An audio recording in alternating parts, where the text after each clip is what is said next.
Selamat sore pemirsa YouTube dimanapun Anda berada. Saya Teguh Santosa dari channel Thesis Picture.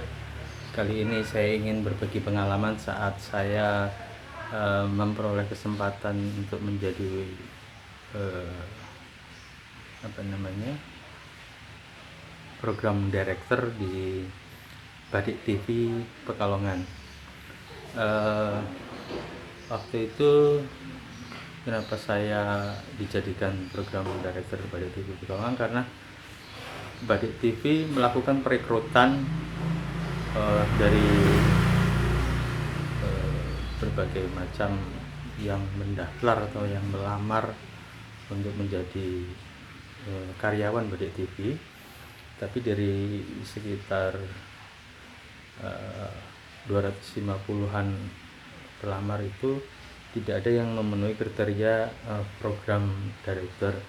Kebetulan karena saya lulusan Institut Kesenian Jakarta, Fakultas Film dan Televisi, saya ngambil jurusan penyutradaraan dan sudah berpengalaman menyutradarai sinetron FTV.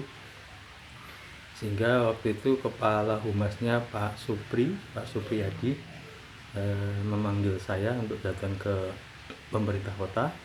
Di situ saya mereka bilangnya sebenarnya berlebihan sih, ini bukan Mas Teguh yang melamar menjadi program director, tapi kami dari Badik TV, yaitu dari Humas, ingin melamar Mas Teguh untuk menjadi bekerja di Badik TV. Terus kebetulan saya waktu itu sedang di Pekalongan dan sedang tidak ada kegiatan. Terus ya, ayo aja Pak, kita jalanin dulu bagaimana nanti, gitu kan. Sekalipun ya Pak Supir sudah memberikan gambaran ini bayarannya nggak gede Mas Teguh. Ya saya coba dan saya berusaha memberikan apa yang saya bisa. Saya akan bantu dengan apa yang bisa. Terus beliau menanyakan, kita juga masih kurang tim, kira-kira anak didiknya Mas Teguh di Thesis Picture gimana. Oh, saya masih ada anak didik di Thesis Picture yang bisa dipekerjakan di Badik TV, karena waktu itu baru mau peluncuran Badik TV untuk siaran yang pertama kalinya. Yang sebelumnya sudah ada tim dari Pak Dibjo dan kawan-kawannya yang sudah merintis lebih dulu, ya, dipercaya dengan Pak Wali Kota. Terus kemudian begitu saya dilibatkan, saya diminta membawa 5 orang, apakah itu kameramen, lighting, sound,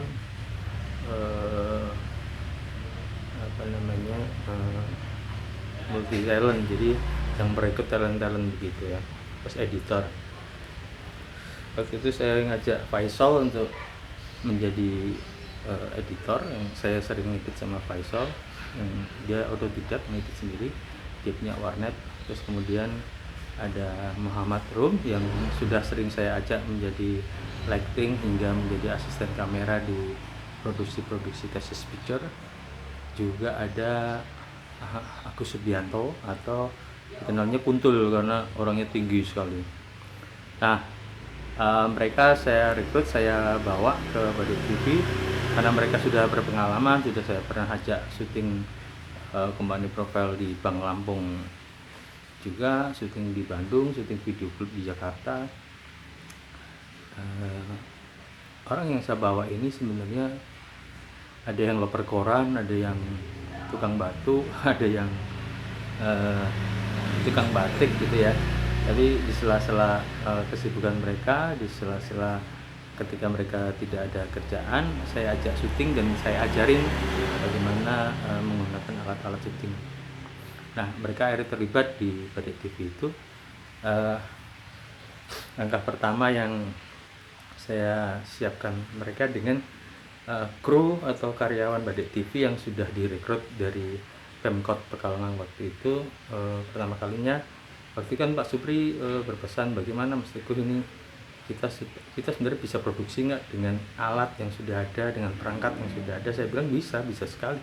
Tesis juga malah tesis itu dengan segala macam peralatan segala macam, kita menyesuaikan alat yang kita pakai untuk memproduksi sesuatu yang bisa dikatakan cukup profesional gitu. Akhirnya awalnya saya arahkan teman-teman itu baik karyawan Badik TV, terus pekerja dari humas, serta teman-teman dari tesis picture itu saya briefing untuk melakukan membuat dokumenter yang bisa dibikin di Pekalongan. Ada yang bikin kuliner, ada yang bikin toko-toko gitu. Tapi karena memang mereka prosesnya mereka yang dari asisten, dari tukang lampu apa segala macam harus tiba-tiba menjadi kameramen untuk menyuting dokumenter. Tapi saya briefing dari kantor Badik TV, saya briefing, kamu bikin ini, kamu jalan ke sana temuin ini gitu kan, kamu jalan ke sana untuk bikin kuliner, temuin ini. Dan beberapa akses, saya punya akses untuk supaya bikin bagaimana membuat acara tanpa mengeluarkan modal biaya aja dengan peralatan equipment yang ada. Nah, mulailah mereka syuting, mulailah terkumpul dan mulailah melakukan editing. Nah, dari situ mulai timbul masalahnya kapasitas editing di Badik TV semakin penuh karena banyak syutingan dan editornya juga masih cuma 2 waktu itu bergantian, sehingga dalam sehari kadang editing belum selesai karena juga materinya belum lengkap. Nah, akhirnya saya berpikir lagi bagaimana bisa mengumpulkan materi acara untuk penayangan pertama Badik TV itu, tapi bisa rutin gitu. Jadi yang dokumenter terus berjalan gitu kan. Terus kemudian saya juga menyiapkan beberapa materi talk show, tapi juga kembali kepada fasilitas yang ini. Background kita belum punya background, belum punya panggung dengan lampu yang seadanya. Dan lampu masih ada beberapa biji gitu, masih ada 5 atau 7 lampu. Nah, dari situ saya akhirnya terpikir membuat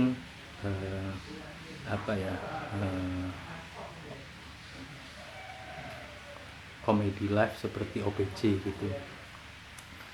Nah, saya timbul ide, saya kasih judul Jarkoni. Jarkoni itu kalau di Pekalongan istilahnya satu idiom, bisa ngajari orang bisa ngelakoni. Jadi bisa mengajarkan tapi tidak bisa melakukannya sendiri. Dia bisa menjadi contoh tapi nggak bisa memberi contoh tapi nggak bisa jadi contoh. Nah, tokoh Jarkoni itu kebetulan waktu itu saya masih dekat dengan Mas Arlan Kombor, itu MC yang cukup terkenal di Pekalongan.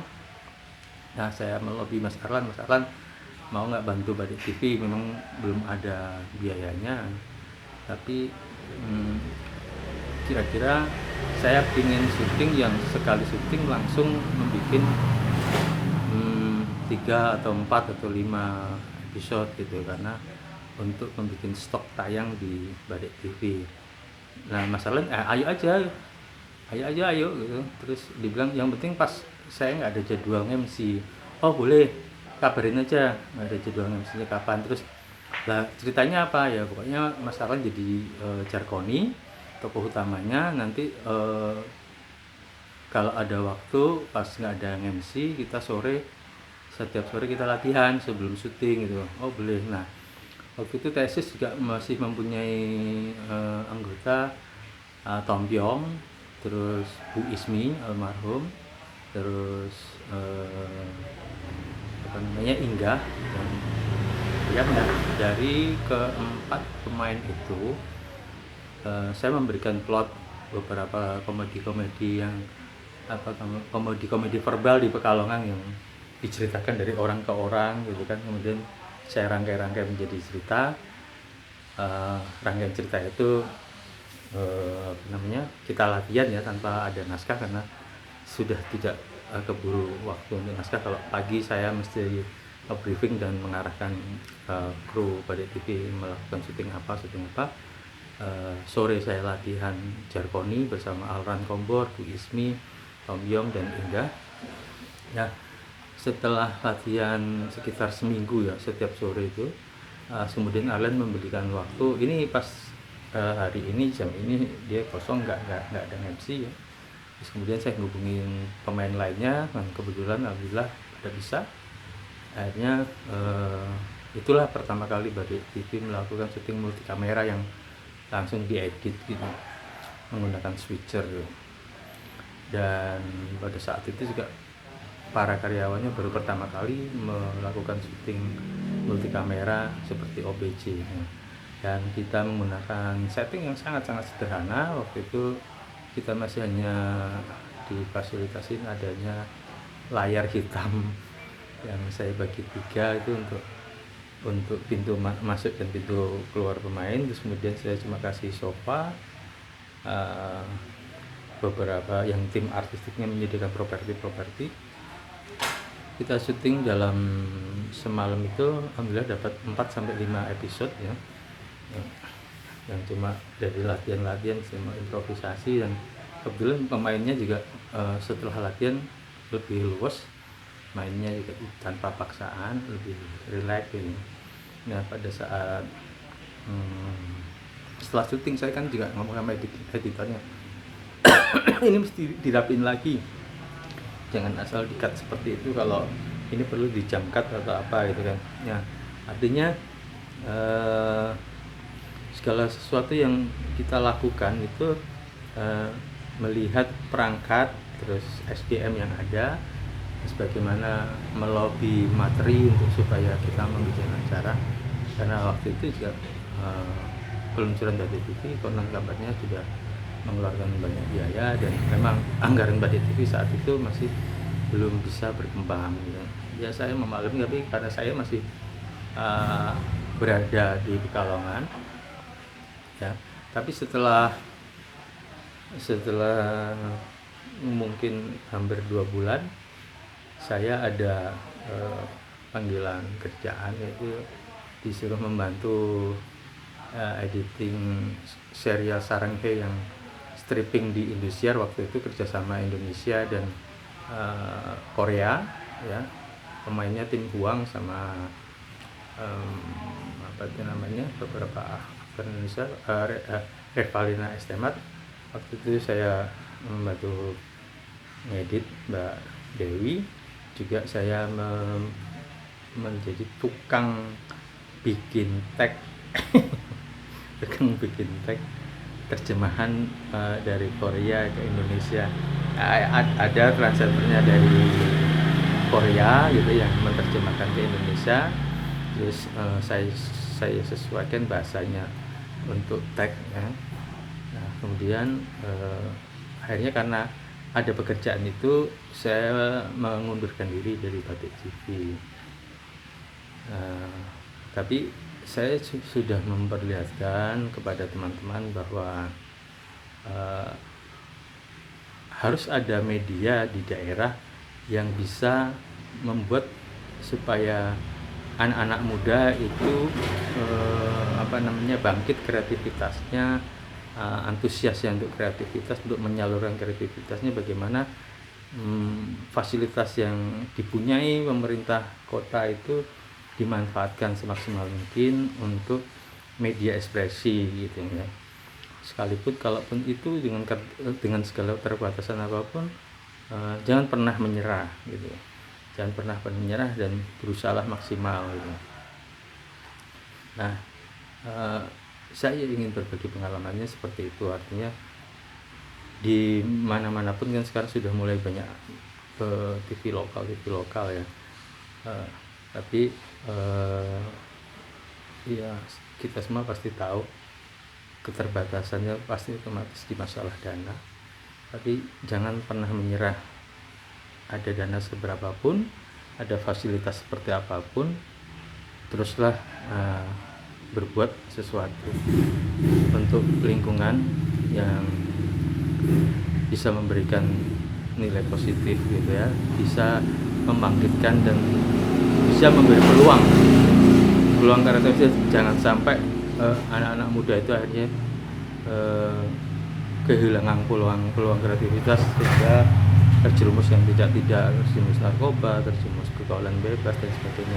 Nah, adanya wadah Batik TV itu harusnya seandainya kita memang ditunjuk ya itu memang sudah seperti menjalani takdir, seperti itu gitu. Buat saya pekerjaan apapun saya nggak pernah menolak ya, saya tidak pernah menolak kerjaan besar atau kecil apapun, tapi buat saya itu seperti ya petunjuk takdir gitu. Jadi saya lakukan dengan tulus, ikhlas, dan saya dengan maksimal, dengan perangkat apapun yang ada, dengan biaya berapapun yang ada, dengan tim seperti apapun yang ada, saya mencoba melakukan pendekatan-pendekatan sosial, pendekatan-pendekatan pertemanan dan sebagainya, dan alhamdulillah saat itu sudah tercapai. Tapi karena saya ada pekerjaan di Jakarta dan harus saya tinggalkan, saya akhirnya mengundurkan diri. Tapi setidaknya sepercik apapun yang saya sumbangsihkan kepada TV, semoga bisa menjadi contoh, bukan hanya untuk masyarakat Pekalongan, tapi mungkin masyarakat yang lebih luas lagi ya. Tetap semangat saja untuk membuat sesuatu, dan tetap kreatif dan pandai-pandai melobi relasi kita. Terima kasih.